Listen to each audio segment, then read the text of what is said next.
Ci sono cose buone, ma ci sono molte cose da migliorare. Io credo che il nuovo presidente, che sarà il più giovane presidente di Regione Italiana, Alberto Stefani, possa cambiare passo, nel senso di migliorare moltissimo.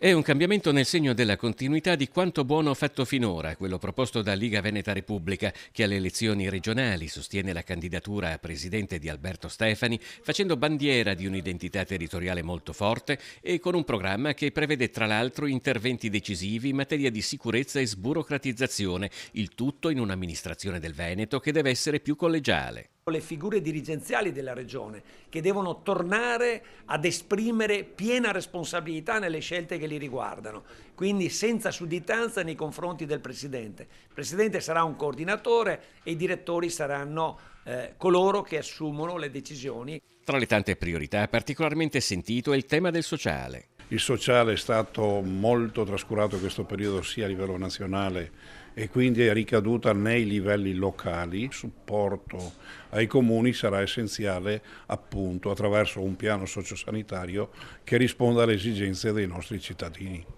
E poi ci sono i giovani, il futuro del Veneto e nelle nuove generazioni e bisogna dargli spazio.